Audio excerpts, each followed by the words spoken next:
경주로 향하는 기차에는 여러 인파들로 기차 좌석이 꽉 찼네요. 여행을 떠나서일까요? 모두들 즐거운 얼굴로 도란도란 기차 여행을 즐기고 있는데 갑자기 한 아기의 찢어지는 듯한 울음소리가 조용했던 기차 안에 울려 퍼집니다. 한 외국인 아기가 뭔가 괴로운 듯 크게 울어제끼고 당황한 듯한 부부는 황급히 아기를 달래보지만 아이는 몇 분째 울음을 그치지 않습니다. 주눅이 든 것 같은 표정의 부부는 주변을 힐끔거리면서 둘러봅니다. 혹시나 누군가가 자신들에게 항의하지 않을까 하는 우려심을 가진 채로요. 몇 분이 더 지나고 누군가가 참지 못하겠다는 듯이 벌떡 일어나 부부에게 다가옵니다. 기차 안에서는 무슨 일이 벌어질까요? 안녕하세요. 저는 영국에서 온 조한나입니다. 지금 저는 남편과 아이와 함께 한국을 여행 중이에요. 며칠 전에 매우 인상 깊은 일이 있어 이렇게 사연을 보냅니다. 저희 남편과 저는 같은 직업을 가지고 있어요. 저희는 세계적 기업에서 그래픽 디자이너로 일하고 있다가 코로나 때 재택근무의 장점에 푹 빠져 지금은 회사를 나와서 프리랜서로 활동하고 있어요. 그래서 시간과 공간에 구애받지 않는 삶을 살면서 많은 곳을 여행하며 지내고 있어요. 물론 직장에 근무할 때보다 돈도 적게 벌고 안정감은 조금 없지만 저희는 지금의 삶에 매우 만족합니다. 작년에 아이가 퇴원하고는 잠시 멈췄다가 아이가 퇴원한 지 1년쯤 지나자 저희의 역마살이 발동한 거죠. 그런데 부부 둘이 있을 때와 달리 나라를 정할 때 고려해야 할 것들이 늘어났습니다. 아기를 위해서는 위생 수준과 치안 수준, 의료 수준 이 세 가지가 모두 괜찮으면서 인프라도 어느 정도 갖춰진 곳을 가야 했습니다. 고민 끝에 이번에는 남편의 강력 추천으로 일본 오사카로 가기로 했습니다. 남편은 일본은 무척 고즈넉하고 차분한 나라이고 사람들이 예의 바르며 아시아 최고의 선진국이라고 했죠. 전통 문화와 역사적인 명소들이 잘 보존되어 있고 오사카에서 조금만 나가면 조용하고 평화로운 분위기의 도시들도 많았습니다. 서양인인 저희는 조용하고 예의 바르다는 것이 동양의 좋은 이미지만을 가지고 일본에 왔습니다. 그러나 막상 실제로 부딪히는 것은 뭔가 달랐습니다. 일본은 지나치게 옛날 방식을 고수하는 나라였습니다. 뭐든 느리고 아날로그를 사랑하는 나라였어요. 물론 제가 사는 유럽도 전통을 사랑하고 지키려 애를 씁니다. 그래서 행정 처리도 느리고 우편물, 택배 배송 같은 것도 빠르지 않죠. 그런데 일본은 그런 제가 봐도 답답한 면이 있었어요. 일단 그들은 현금을 사랑합니다. 대체 왜죠? 모두들 동전 지갑을 들고 다니며 짤랑짤랑 동전을 세워 지불합니다. 맙소사 지금 우리는 휴대폰 하나로 다 결제하는 세상에 사는데요. 한 번은 오사카의 유명한 라멘집에 가는데 올리 캐시라면서 현금 결제만 가능하다는 겁니다. 저희가 외국인이어서 일부러 그런가 주변을 봤더니 또 그건 아니더라고요. 심지어 그곳은 노점상도 아니었고 지역에서 꽤 이름난 식당이었습니다. 모두들 동전까지 세워가며 돈을 지불하는 모습이 몹시 답답해 보였네요. 여기에 일본 문화 특유의 가치를 많이 봐야 점도 힘들었습니다. 일본은 흔히 말해 조용하고 예의 바르다는 이미지가 있었는데 그런 일본인들의 머릿속에는 민폐를 끼치면 안 된다라는 사고방식이 강하게 자리 잡고 있었습니다. 그놈의 민폐 저는 그 민폐 끼치면 안 된다는 말을 겪어보니 너무나 답답했네요. 사람들이 웃음과 여유가 없어요. 일본의 전철과 버스는 지나칠 정도로 조용합니다. 그래서 그 안에서 휴대전화라도 울리면 긴장감이 감돌아요. 통화하기 몹시 부담스럽다고나 할까요? 저도 급한 연락이 와 어쩔 수 없이 작은 목소리로 주의하며 통화를 한 적 있었는데 어떤 할아버지가 매서운 눈으로 저를 째려봐 식은 땀이 흐르더군요. 물론 공공장소에서 매너 없이 큰 소리로 떠들면 안 되는 거 저도 알아요. 그렇지만 꼭 필요한 상황은 이해해주면 서로 살기 편하고 참 좋을 텐데. 매정하게도 그런 부분에 있어서 배려가 없더군요. 그런 일은 사실 조금 불편했지만 일본에서 지내면서 가장 슬펐던 일이 있어요. 바로 아기의 울음소리 때문에 기차에서 쫓겨난 일이었습니다. 오사카에서 기차로 2시간이면 다녀올 수 있는 많은 관광지가 있어요. 그날 우리 가족은 고베를 갈 예정이었습니다. 고베에 가서 맛있는 스테이크를 먹을 생각에 들떠서 기차를 탈 때만 해도 무척 행복한 기분이었죠. 하지만 아기가 갑자기 중간에 울음을 터뜨리자 일제히 사람들이 저희만 쳐다보고 있었습니다. 누군가가 와서 직접 뭐라고 하거나 화를 낸 것은 결코 아니었지만 모든 승객이 저렇게 아무 말 없이 노려보는 게 더 무서웠습니다. 저와 남편은 어떻게든 아들을 달래보려고 애썼지만 아기는 쉽게 울음을 그치지 않았습니다. 우리 부부는 아이를 5분 가까이 달랬고 마침내 아기가 울음을 멈췄습니다. 안도의 한숨을 쉬는 그때 철도 승무원이 조용히 다가왔습니다. 그의 영어는 몹시 알아듣기 힘들었지만 대충 이해하기로는 승객 중 누군가가 우리 아기 울음소리에 항의했다는 것 같았어요. 그러면서 죄송하지만 자리에 앉아있지 말고 승객 좌석이 없는 화장실 앞 기차 출입구 쪽에서 서서 가라는 내용이었어요. 저는 깜짝 놀랐어요. 고작 2살짜리 아이가 5분 정도 울었다고 우리가 비용을 지불한 좌석에 앉을 수 없다네요. 아이는 아직 말을 하지 못해 자신의 불편함을 표현했을 뿐인걸요. 기가 막혔습니다. 물론 아이가 울면 저도 시끄럽습니다. 불편합니다. 그렇지만 그게 부모나 아이의 잘못은 아니잖아요. 그 정도의 배려와 이해가 없는 것이 민폐를 끼치는 것을 싫어하는 민족성과 같은 건가요? 저는 전혀 다른 것이라고 생각합니다. 어쨌든 저희 가족은 그 일이 있은 후로 아이와 공공장소에 가는 일이 몹시 부담스러워졌고 일본에 와서 지낸 지 한 달 정도 되자 너무 불편해서 더는 못 있겠다는 생각이 들었습니다. 원래 일본에서 2달을 지내고 돌아갈 예정이었던 저희는 계획을 수정해서 가까운 한국에 가기로 했습니다. 사실 저희에게 한국과 일본은 큰 차이가 없는 이미지였어요. 같은 아시아의 생김새도 비슷하고 문화도 비슷하다고 생각했죠. 그렇지만 가끔 넷플릭스나 유튜브를 통해서 우연히 봤던 한국의 활기 넘치는 모습이 떠올라 모처럼 멀리 아시아까지 왔으니 들려보자 하는 마음이 컸던 것 같아요. 한국으로 넘어올 때는 다행히 반 비행기라서 아이가 자면서 무사히 왔어요. 그렇게 저희가 머물렀던 서울은 일본과는 다른 매력이 넘치는 곳이었습니다. 왜 저는 두 나라가 비슷하다고 선입견을 가지고 있던 걸까요? 일단 한국인들은 시끄럽습니다. 그러나 몹시 유쾌하고 흥이 넘칩니다.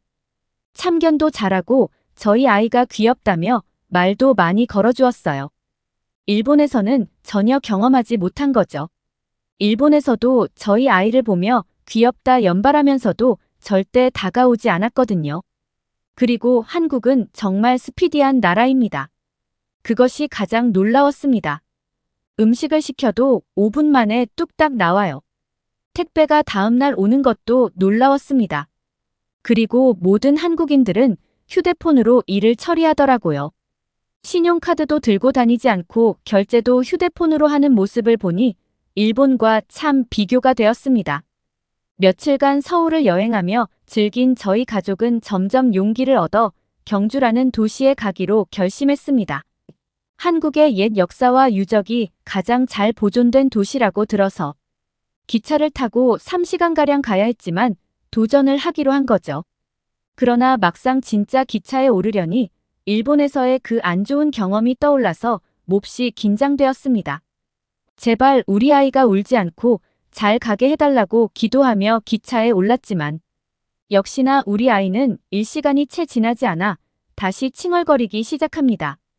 또다시 일본 기차에서 겪었던 악몽이 재현되는 것 같았죠. 아기의 칭얼거리는 소리는 갈수록 커지더니 결국 큰 소리로 울음을 터뜨리고 말았습니다. 주변을 살펴보니 화들짝 놀라 잠에 깨는 사람들, 대체 무슨 일인가 싶어 고개를 요리조리 돌리는 사람들이 속출했습니다. 점점 눈치가 보이기 시작한 저희는 아이에게 제발 그쳐달라고 애원하면서 달래는 수준에 이르렀습니다. 그때 한 젊은 남성이 벌떡 일어나더니 저희에게 다가왔습니다. 한국인들은 역시 성격이 급해서 영무원을 통하지 않고 저희에게 직접 항의를 하려는 건가 생각했는데 그 남성은 저희에게 영어로 혹시 아이가 아픈 것은 아닌가요? 도움이 필요하신가요? 라고 물어봤어요. 저는 매우 놀랐습니다. 그리고 한편으로는 우리를 비난하는 게 아니라서 안도했습니다. 저는 아픈 것은 아닌데 답답하고 불편해서 우는 것 같다고 이야기했죠. 그 과정을 지켜보던 앞에 있던 한 무리의 알록달록한 옷을 입은 중년 여성들이 너도 나도 한마디씩 했죠. 물론 저는 그 말을 알아들을 수 없었지만 청년은 제게 혹시 아이가 쌀을 먹을 수 있냐고 물었죠. 하이 아주머니들께서 보기에 아이가 이불 오물오물하는 게 배가 고픈 것 같다며 동그란 달처럼 생긴 과자를 건네셨어요. 청년이 그 말을 영어로 전달해 주었습니다. 이미 이유식을 시작한 아이였고 제가 살짝 먹어보니 그 동그란 과자는 고소하니 맛있었어요. 아마 평소 같았으면 모르는 사람이 건넨 먹을 것을 아이에게 주지 않았을 텐데. 저도 얼른 아이가 울음을 그치길 바라는 마음에 허락했죠. 우리 아들은 그 과자를 입에 넣고 빨더니 금세 울음을 그치더군요. 그 모습을 보고 중년의 여성들은 몹시 큰 소리로 웃으며 기뻐하고는 커다란 봉지째로 제게 건네더라고요. 청년은 그게 뻥튀기라는 한국 전통 과자라면서 한국에서는 어른들이 아이들이 귀엽고 이쁘면 모르는 사이여도 사탕도 주고 과자 사 먹으라고 돈도 주는 문화가 있다면서 설명해 주었죠. 저는 어찌할 바를 몰라 그저 고개를 숙이며 인사를 할 뿐이었습니다. 그들의 도움으로 저희 가족은 무사히 경주에 도착했고 즐겁게 여행할 수 있었습니다.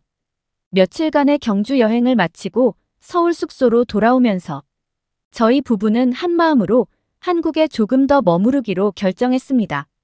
아이와 함께 다녀보니 한국과 일본의 차이를 완벽히 알겠더라고요. 나중에 만난 한국 친구를 통해서 들었더니 그것이 한국인 특유의 정이라는 거였습니다. 아직 그것을 완벽히 이해한 것은 아니지만 저는 그것이 몹시 마음에 들었습니다. 저희 부부는 이런 나라라면 좀 더 오래 머물면서 아이와 함께 여행해도 좋지 않을까 싶었어요.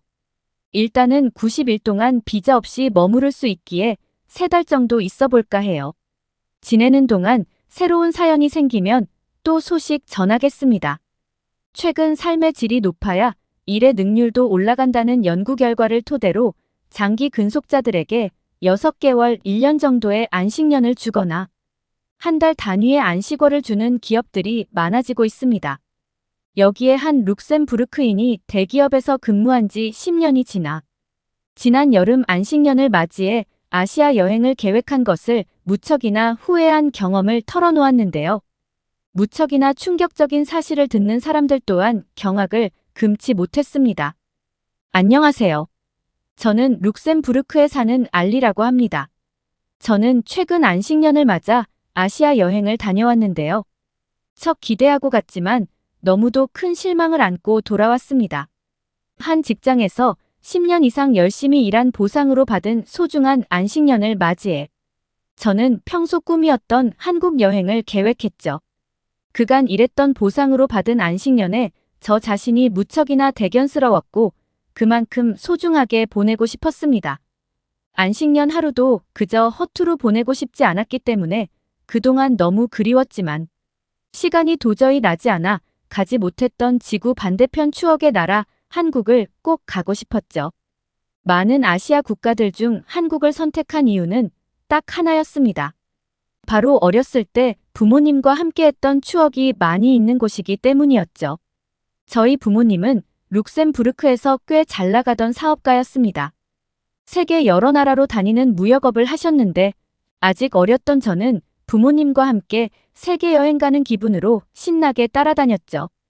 정말 안 가본 나라 없이 모두 갔다고 생각했는데 안타깝게도 기억에 남는 나라가 별로 없었습니다. 아직 어렸던 터라 금방 까먹어버렸던 것이죠. 하지만 그런 저에게 성인이 돼서까지도 뇌리에 가장 박혀있는 나라가 한국이었습니다. 한국동에 바다를 갔던 게 기억이 나는데 제가 사는 니스 지역처럼 바로 앞에 바다가 펼쳐진 곳에서 보는 일출이 너무도 예뻤죠. 시차 때문에 비몽사몽 잠결에 눈을 비비적거리면서 봤지만 그래도 커다란 태양이 고개를 내밀었던 순간을 아직까지도 잊혀지지 않습니다. 물론 그간 룩셈부르크에서도 아름다운 일출을 봤지만 한국 동해만큼 떠오르는 해를 가까이에서 볼 수 있는 곳은 없었죠.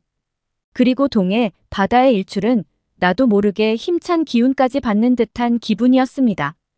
부모님과 손을 꼭 잡은 채 봤던 일출은 30년이 지난 지금도 잊히지 않는데요. 그때 느꼈던 감정과 태양의 기운을 온몸으로 받고 싶은 마음에 한국 여행을 계획하기로 했죠. 그동안 힘들었던 제 자신을 다독이는 방법으로는 잊을 만한 게 없다는 생각이 들기도 했습니다. 그렇게 계획한 한국 여행 이왕 멀리까지 간 김에 한국에서 여행을 즐긴 뒤 바로 옆나라 먹거리 천국이라고 알려진 중국도 들렀다 오는 루트로 계획을 짰죠. 설레이는 마음으로 한국행 비행기에 몸을 실었습니다. 룩셈부르크 국제공항에서 한국 김포공항으로 간 공항철도와 KTX를 이용해 강원도 정동진으로 향했는데요. 미리 한국 여행에 도움을 줄 가이드까지 섭외했습니다. 저의 완벽한 안식년이 되기 위해선 저보다도 현지 상황을 잘 알고 있는 가이드가 꼭 필요했죠. 가이드를 잘못 만나면 꽤 고생한다는 후기들을 많이 봐서 걱정했지만 저와 만난 한국 가이드는 서글서글한 인상에 너무도 친절한 사람이었습니다. 김포공항에서 만난 가이드는 자신의 이름을 김선우라고 소개하며 장시간 비행에 지쳤을 저를 걱정해 주었죠. 그리고 미리 정동진으로 향하는 기차표까지 끊어놓은 상태였습니다. 제가 원하는 것을 미리미리 알고 알아서 척척해주는 가이드가 무척이나 고마웠죠. 가이드와 함께하는 일정이 꽤나 즐거울 것 같은 생각이 들었습니다. 그렇게 시작된 저희 한국 여행은 비행시간만 14시간에 정동진까지 가려면 3시간 이상 기차를 또 타고 갔어야 하는 긴 일정이었지만 일출을 볼 수 있다는 생각에 흥분을 감추지 못했습니다. 늦은 밤에 도착한 저는 정동진 바로 앞에 있는 호텔로 향했죠. 일출을 보러 온 사람들로 인해 호텔 입구는 북적북적했습니다. 성현 씨는 체크인하고 오겠다며 잠시 로비에 앉아 있으라고 이야기해 주었죠. 하지만 큰 문제가 있었습니다. 화장실이 무척이나 가고 싶었지만 사람들이 너무 많았던 탓에 화장실 위생이 걱정되었고 그렇게 체크인할 때까지 꾹 참았죠. 겨우겨우 체크인을 하고 호텔방에 들어간 저는 화장실로 향했죠. 화장실에 들어간 순간 깜짝 놀랐는데요. 모든 것이 새 것처럼 깨끗한 것이었습니다. 감상도 잠시 일단 급한 용무부터 해결한 저는 그때서야 객실을 천천히 둘러보았죠. 먼지 한 털 없는 깨끗한 바닥과 하얀 침대, 그리고 화장실이 무척이나 인상 깊었습니다.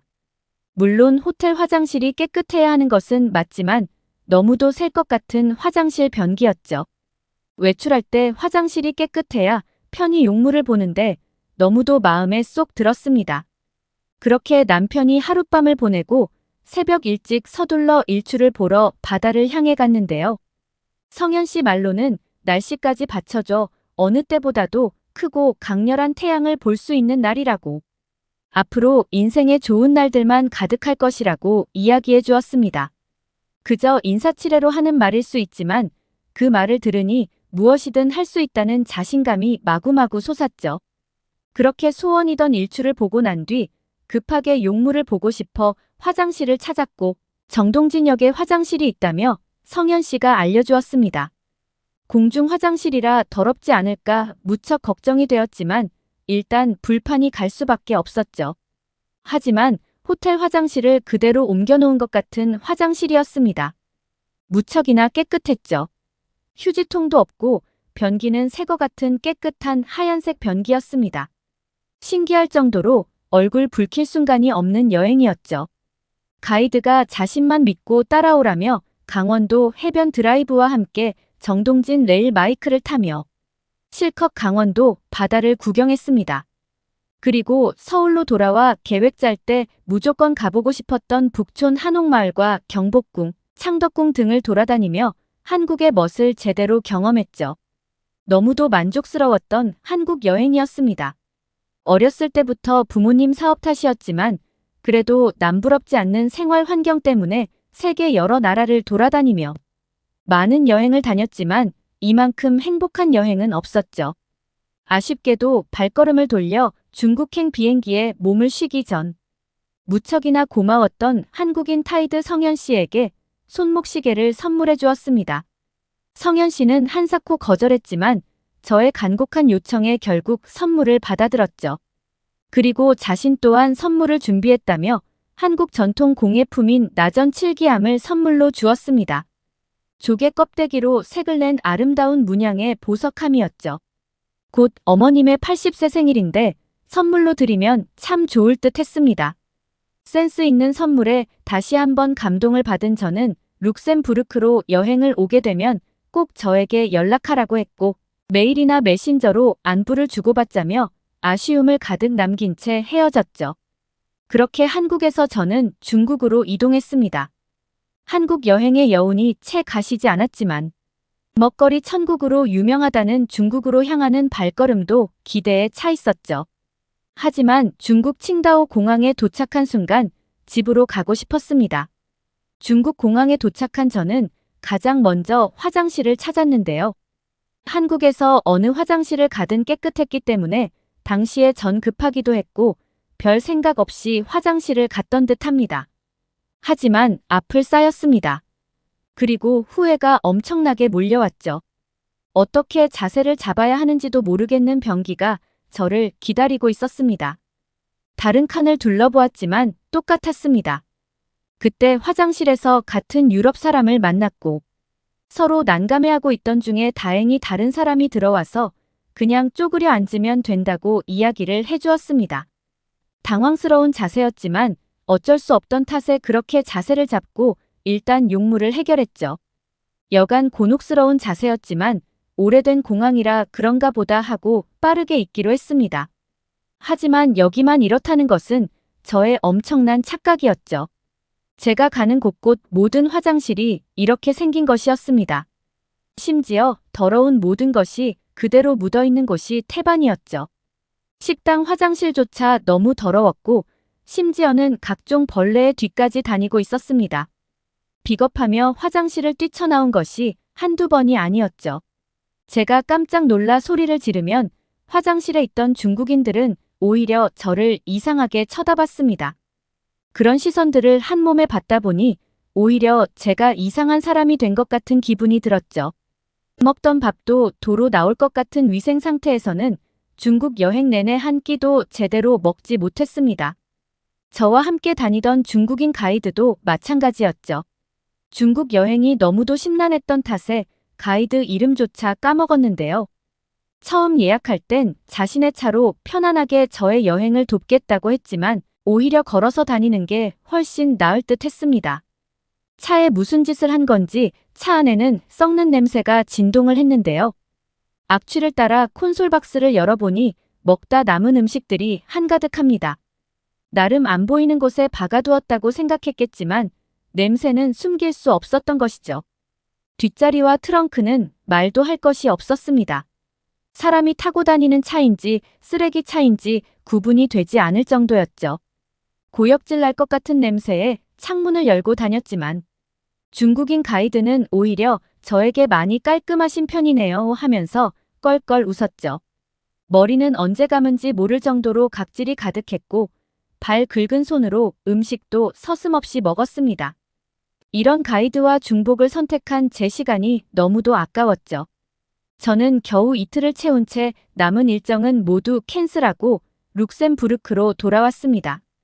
함께한 지 얼마 되지도 않았는데 제 몸에서도 그 중국인 가이드 냄새가 밴 듯하고 충격적인 화장실 모습은 아직까지도 선명해 룩셈부르크에서도 잘 모르는 화장실을 가면 조심스레 문부터 열어보는 습관이 생겼습니다.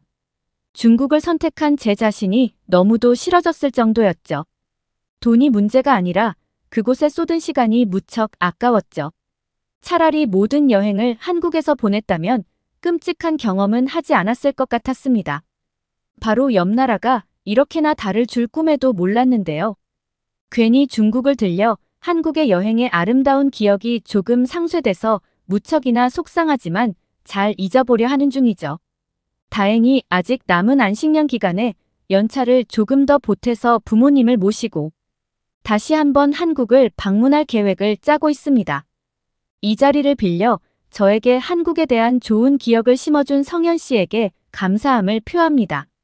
찬바람이 쌩쌩 부는 날에는 외출을 마치고 집에 들어오면 뜨끈한 방바닥만 한 게 없죠.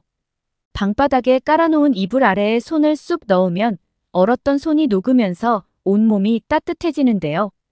이스라엘에서 한국을 찾은 앤서니 씨가 갑자기 추워진 날씨에 한국의 이것에 감동받아 사연을 보내셨네요. 안녕하세요. 저는 이스라엘에 살고 있는 앤서니라고 합니다. 저는 이스라엘에서 가장 큰 출판사의 정치 분야 작가로 일을 하고 있습니다. 사실 여행 잡지의 작가로 일하고 싶었는데 워낙 인기가 많은 분야라 실력이 쟁쟁한 친구들이 그 파티에 다 모여 있습니다. 상대적으로 인기 없지만 중요한 부문인 정치 분야는 사무실에 젊은 사람도 적고 분위기도 칙칙합니다. 그런 저에게 미용 분야 작가로 활동하고 있는 친구 쉐르빌이 있습니다. 제 고등학교 친구이기도 하고 대학은 달랐지만 둘이 성향이 너무 비슷해서 케미가 아주 좋습니다. 너무 닮은 구석이 많아서 심지어 둘이 모텔 솔로인 것까지 같아요. 둘 다 외모가 떨어지는 편도 아닌데 왜 남친이 없는지 모르겠어요. 돈도 적당히 벌고 머리도 길고 화장하면 예쁘다 소리도 듣는데 말이에요. 어쨌든 모태 솔로인 우리 둘은 10년은 넘게 사귀어온 우정 덕에 소울메이트가 되었고 어디든 함께했죠. 쉐르빌은 대학교에서 국문학을 전공한 수석 졸업생 코르디와 함께 우리 출판사에서 같이 일하고 있었습니다. 쉐르빌을 통해 저는 코르디의 소식을 종종 듣는데 워낙 똑똑하고 일도 잘하다 보니 여행 작가 중에서도 유망주였죠. 그녀의 외모는 한눈에 봐도 시선이 갈 정도였습니다. 그런 그녀가 저와 시르빌은 너무 부러웠습니다. 하지만 진짜 부러운 건 따로 있었죠. 바로 그녀의 남자친구 라파엘이었습니다. 라파엘은 우리 회사 회장님의 아들입니다. 앞서 말씀드렸다시피 우리 회사는 이스라엘에서도 손꼽히는 출판사거든요. 무명 작가는 물론 유명한 방송 작가들도 우리 회사와 일하고 싶어 합니다. 이 좋은 회사의 차기 회장이 될 가능성이 높은 라파엘이 코르디의 남자친구였던 겁니다. 코르디의 외모, 능력, 그리고 착한 마음까지 그녀 역시 대단했지만 라파엘을 남자친구로 두고 있다니 정말 넘사벽이었습니다. 이런 거대한 차이에도 불구하고 저와 코르디와 사이가 좋았어요. 그녀의 소박함과 산뜻함은 누구든 편안하게 해주었거든요. 어느 날 우리 모태 솔로에게도 엄청난 기회가 왔습니다. 바로 한국행 여행 티켓인데요. 코르디가 라파엘과 함께 결혼 전 한국행 여행을 준비하고 있었답니다.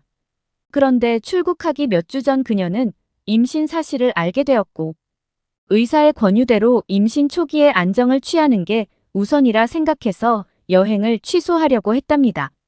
일일이 검색해서 짜놓은 여행 일정을 묻어두기가 아까워 코르디가 쉐르빌에게 임신 사실을 밝히면서 대신 여행을 가지 않겠냐고 제안을 했다는 거죠.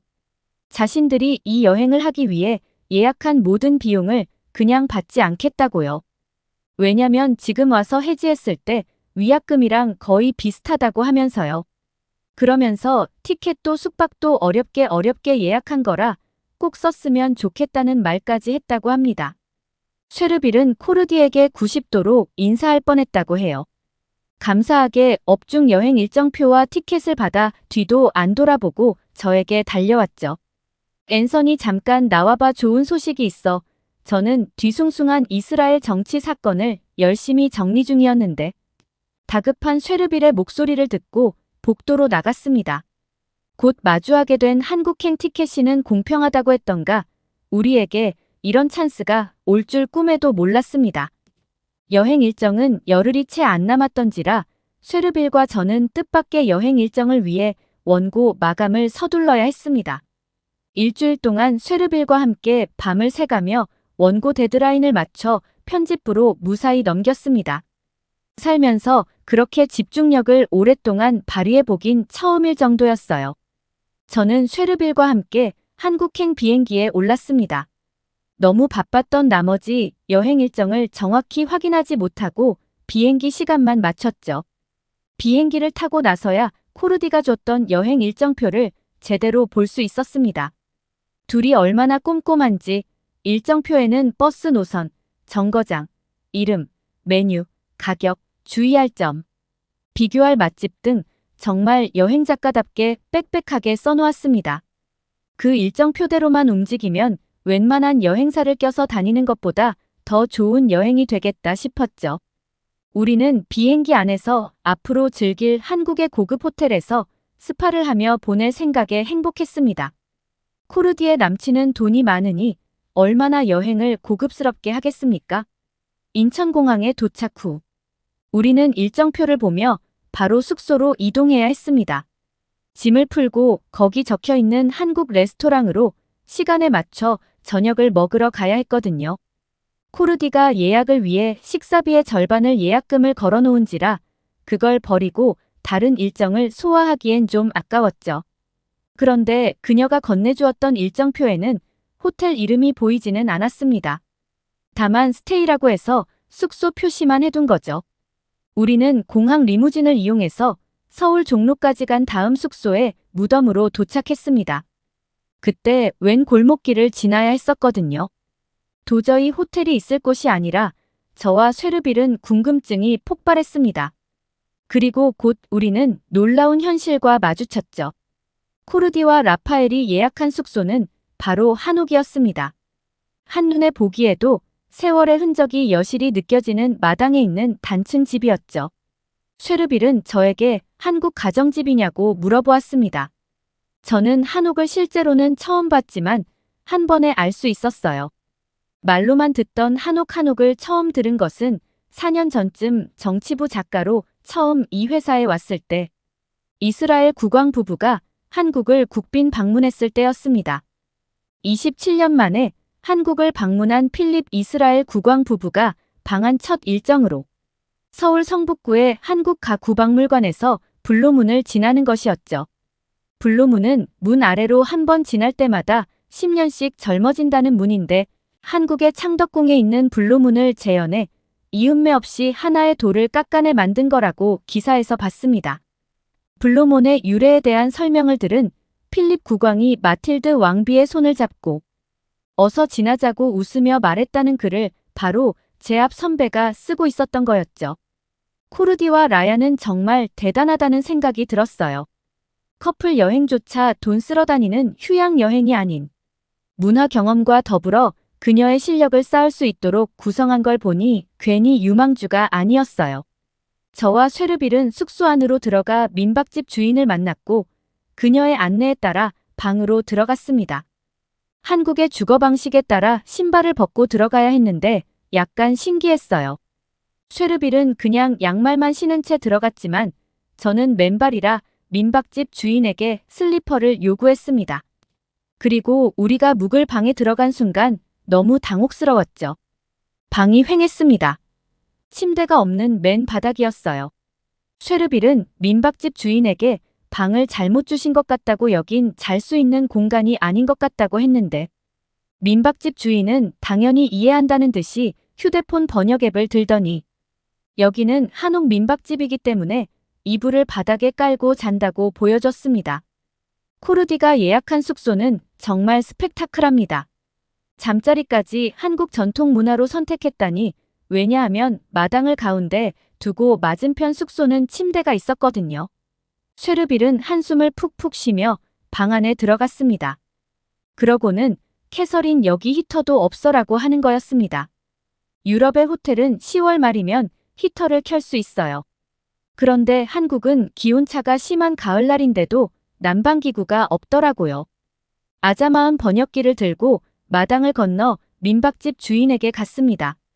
히터가 필요하다고 얘기를 했는데 민박집 주인은 고개를 가로저으며 히터는 없다고 했습니다. 아무리 전통이어도 그렇지 무슨 관광객이 머무르는 숙소가 이렇게 후지죠. 제가 이스라엘에 살고 있는 월세집도 최소한의 난방기구는 갖추고 있습니다. 안 그래도 한국은 가을과 겨울이 춥고 일교차가 크다고 해서 일부러 가방에 두꺼운 옷을 더 챙겨왔고, 실제로 한국의 날씨가 생각보다 쌀쌀했어요. 밤이 되면 더 추워질 것 같은데 대체 어떻게 해야 하나 갑갑했습니다. 아니, 한국 정도면 그래도 꽤 사는 나라일 줄 알았는데. 아무리 민박집이라지만 너무 숙소가 후진국스러워 실망이 가득했죠. 코르디가 힘들게 예약했다는 한국 한정식집으로 갈 시간이 되었기에 우리는 일단 배부터 채우고 와서 히터를 사든지 어쩌든지 하자고 했죠. 한정식집으로 내려가는 길은 우리가 묵을 한옥이 빼곡이 들어찬 골목을 지나야 했습니다. 그리고 오래된 한국집들을 더 고풍스럽게 인테리어해서 한국만의 정취가 물씬 나는 길로 계속 걸어갔죠. 그러면서 자연스레 이스라엘의 집과 비교하게 되었어요. 어느 작가가 말하길 평야를 따라 이스라엘 국경지대에 이르면 이런 생각이 듭니다. 도대체 그 아름다운 풍경은 어디로 갈지 만약 이스라엘로 진입한다면 이런 생각이 들 겁니다. 도대체 레고처럼 대책 없이 쌓은 벽돌 건물은 뭐지더라고요. 어느 경로로 오더라도 이스라엘의 남다른 풍경으로 당황스러워하죠. 그런데 한국의 한옥집들은 어느 경로로 오더라도 정갈하고 고풍스러운 느낌, 따뜻하게 맞이할 것 같은 포근한 느낌이 들었어요. 우리는 예약된 한국식 레스토랑에서 떡갈비 점식을 먹었는데요. 한국의 정식은 한 상에다가 수많은 음식을 가득 차려주는 요리였습니다. 저는 이렇게 많은 접시들이 테이블에 놓인 건 처음 봤었어요. 테이블이 곧 무너질 것 같았습니다. 심지어 떡갈비 같은 메인 메뉴들을 제외한 사이드 디시들.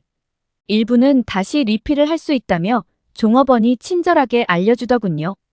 아이, 이렇게 많이 주는데 심지어 공짜로 리필도 가능하다고요. 유럽에선 식당에서 물도 사 먹는 판인데. 이 많은 사이드 디시들이 무료라니 진짜 놀랍습니다. 한식은 담백하고 적당히 감칠맛이 있으며 야채가 많은 건강식이었어요.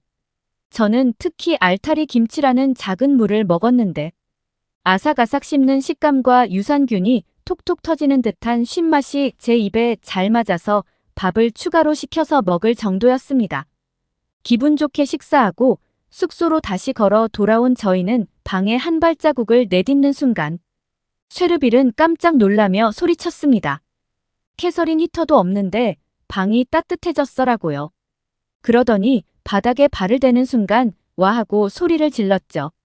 저도 바닥을 손으로 만져보니 뜨끈뜨끈했습니다. 인기척을 들은 민박집 주인이 와서는 저녁에는 온돌로 난방을 하니까 히터가 없어도 자는데 끄떡 없을 거라고 하셨어요. 그리고 내일 아침 조식은 구시해야 할 테니 푹 자라고 하셨습니다. 저는 아예 털썩 앉아 바닥의 따뜻함을 만끽했는데 쉐르빌 또한 따뜻한 기운에 홀려 털썩 앉아버렸습니다. 앉아있던 우리는 배도 부르겠다. 바닥도 따끈하겠다. 노곤해지면서 벽을 기대는 자세가 점점 아래로 내려가더니 곧 자연스레 드러눕게 되더라고요. 아등까지 바닥에 닿으니 와, 세상에 그런 천국이 없었어요. 시차 적응이 채 되기도 전에 무리한 일정을 해서였는지 밥을 2공기나 먹어서였는지 아니면 온돌인지 먼지가 나를 데워서인지 쉐르빌과 저는 그런 상태로 잠이 들고 말았습니다. 아침이 되어 민박집 주인이 차려주신 조식을 먹으며 그녀에게 어젯밤 중에 바닥이 따뜻해서 신기했다고 말했습니다. 그러자 그녀는 웃으면서 한국에서는 온돌이라고 해서 바닥을 데우는 난방 방식을 쓰는데 외국인 손님들은 생소하게 느꼈다가 겨울에 한국에 올 때면 꼭 한옥 민박을 오게 된다고 하셨어요. 민박집 주인은 저녁이 되면 잠자리에서 편하게 잠들 수 있도록 미리 온돌을 데워 놓는다고 했습니다. 온돌이라는 생소한 언어에 호기심이 생긴 저는 인터넷을 통해 이 난방 방식을 검색했습니다. 예전에는 아궁이에서 불을 떼서 방을 따뜻하게 했고 지금은 바닥에 물이 지나가는 관을 깔아 바닥을 따뜻하게 하는 경우가 많다고 적혀 있었습니다.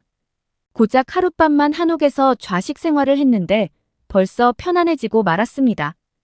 후진국스럽다며 한국 문화를 깔보았던 제가 민망해지더라고요. 체크아웃하기 전까지 우리는 다른 일정을 하지 않은 채 그냥 방바닥에 누워 쉐르빌과 고등학교 때의 추억을 얘기하며 까르르 웃었습니다. 그리고 누운 사진을 찍어 코르디에게 보내줬어요.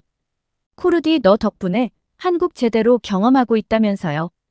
그녀도 반드시 한국에 갈 거라고 하더군요. 암요, 이렇게 똑똑하신 분이 왜 한국을 안 오겠어요? 저의 즐거운 한국 여행 경험은 여기까지입니다. 좌식 생활이 익숙하지 않은 외국인들에게 그래서 온돌이 더욱 인기가 좋다고 하더라고요. 호텔에서도 온돌룸을 따로 만들 정도라고 하니까. 가장 한국다운 것이 가장 세계적이라는 말이 딱 맞는 것 같습니다. 뉴질랜드 은행한 뉴질랜드인 아내와 한국인 남편이 은행 업무를 위해서 기다리고 있는데요. 그때 큰 소리가 나면서 복면을 쓴 괴한이 침입합니다. 엎드리라는 말에 사람들이 긴장하기 시작하는데요. 뉴질랜드인 아내는 너무 놀란 나머지 남편을 바라봤다가 실망스러움을 감추지 못합니다. 도대체 어떤 사연이 있을까요? 안녕하세요. 저는 뉴질랜드인 데이지라고 합니다. 저는 부모님을 따라 미국에서 살던 중 한 가지 사건으로 인생이 달라졌다고 봐도 무방한데요. 저는 어린 시절부터 무서운 것이나 폭력과 관련된 것이라면 관심이 하나도 없었습니다. 심지어 그런 영화도 보지 않을 정도였죠. 그런데 제가 미국을 뒤흔든 일에 휘말린 적이 있었습니다. 그날은 평소보다 더 맑은 날이었어요. 부모님은 맞벌이를 하고 계셨기 때문에 함께 있는 시간이 적었는데 그날은 제 생일을 맞이해서 많은 시간을 쏟아주셨죠. 굳이 멀리 가지 않아도 부모님과 함께 있는 시간이 길어지니 행복하더군요. 특히 그날 센트럴파크에서 소풍을 즐긴 것이 가장 좋았습니다. 센트럴파크에서 시간을 보내던 중 엄마의 권유로 번화가 거리를 가기로 했었죠. 번화가 거리는 엄마가 가장 좋아하던 곳이었는데 아빠는 쇼핑할 것이 뭐냐며 엄마에게 장난을 쳤었습니다. 그날은 정말 모든 것이 완벽하게 보였습니다. 햇빛도 좋았고 부모님의 웃음소리까지 겹치면서 행복했거든요. 하지만 그 기분은 오래가지 못했죠. 아빠는 거리에서 시간을 많이 보낼 것 같으니 저에게 세계 무역센터를 먼저 가보지 않겠냐고 하셨어요. 당시에 제 꿈은 특이하게도 증권사에서 일하는 사람이었습니다. 거기서 일을 하면 돈을 많이 벌 수 있으니 부모님이 일을 하지 않고 저랑 놀 수 있을 것이라고 생각했거든요. 그리고 바쁘게 돌아가는 사람들의 모습이 멋있게 보였던 것도 있었어요. 저는 그때 좋다고 말을 하면 안 되었습니다. 엄마는 그 센터가 뭐가 보고 싶냐고 투덜거리셨지만 저를 데리고 향하게 되었죠. 그리고 저희 눈에 빌딩이 보이던 순간 저는 하늘 보면서 말했던 게 생각납니다. 엄마 비행기가 부딪힐 것 같아.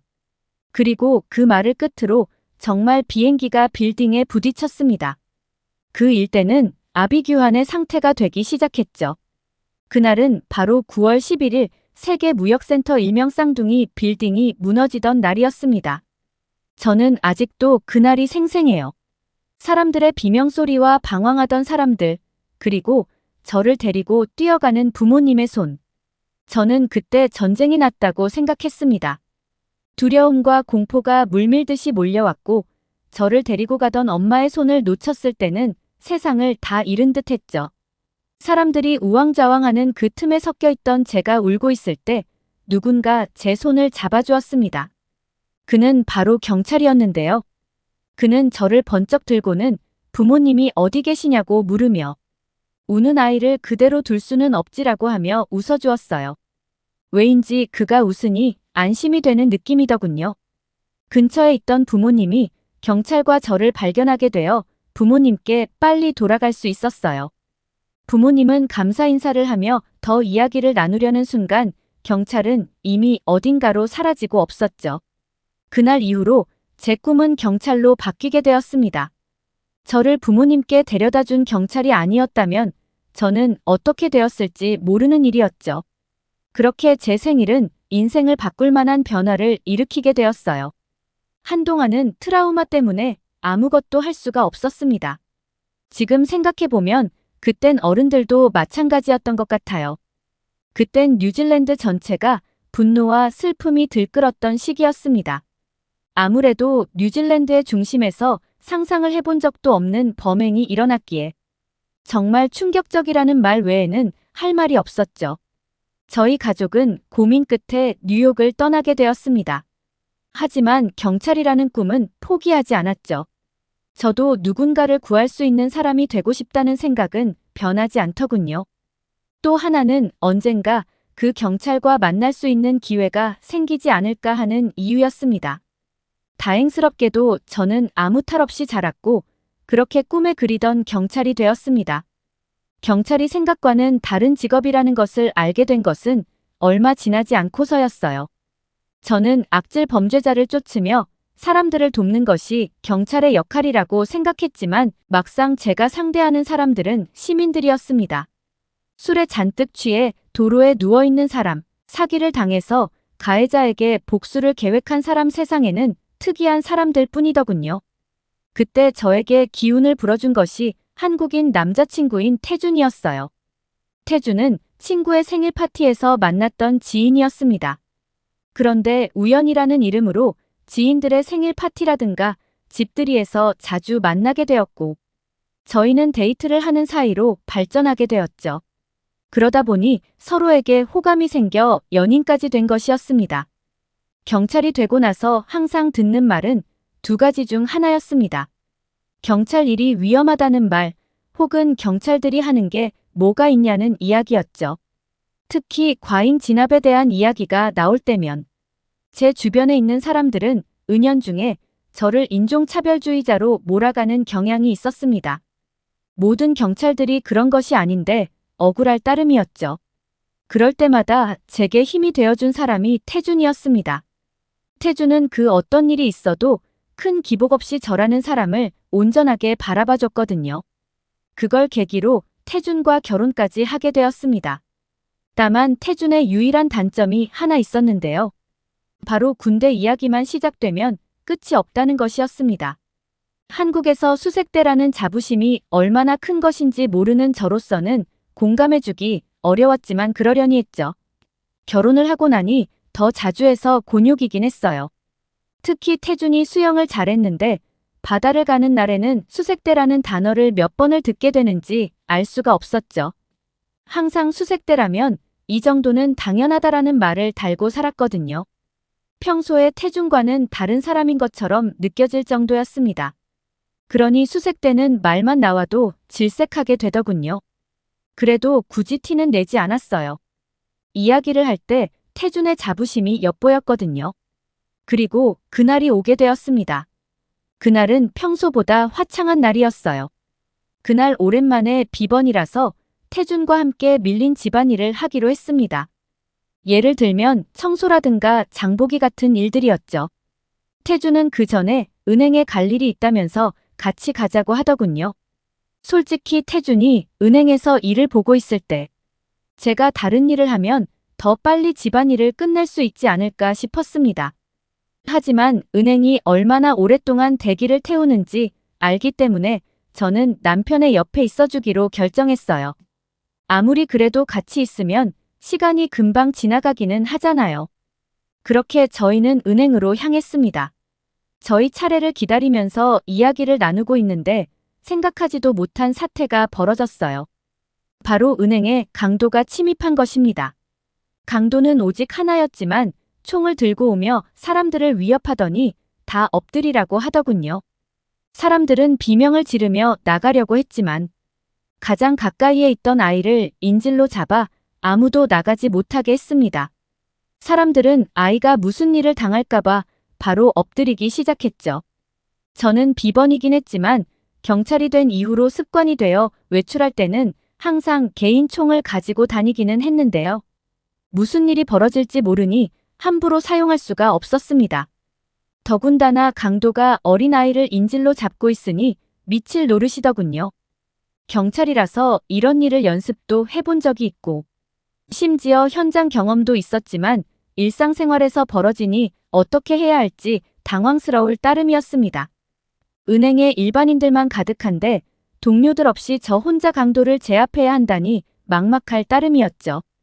더군다나 군대에 대한 자존감이 높은 남편이 나설까봐 두려워 옆을 보는 순간 저는 한숨이 절로 나왔습니다. 남편이 어느 틈엔가 도망을 가고 있더군요. 제 옆에 있었는데 저한테 엄청 멀어져 있었거든요. 솔직히 실망하지 않았다면 거짓말이지만 그래도 괜한 짓 하지 않아서 다행이라는 생각이 들었습니다. 불행 중 다행으로 제가 입구에서 멀리 떨어진 곳에 있어서 핸드폰이 사용하는 것이 보이지 않을 것 같았죠. 비번이 아닌 동료에게 은행에 대한 위치를 알려주려고 노력하고 있었습니다. 하지만 그 생각은 얼마 지나지 않아 바뀌게 되었죠. 엎드려 있는 사람들 틈으로 어느새인가 강도 가까이에 다가간 남편이 보였거든요. 그러더니 가방에 돈을 담고 있는 강도를 향해 몸을 던지는 것 아니겠어요? 그 후 옆에서 덜덜 떨고 있는 아이를 안아 올리고는 입구를 향해 뛰기 시작했습니다. 저는 그 모습을 보고 어린 시절이 떠올랐습니다. 저를 안아서 뛰어가던 그 경찰 아저씨가요. 생각을 정리하기도 전에 강도는 벌떡 일어나더니 총으로 제 남편을 겨눴습니다.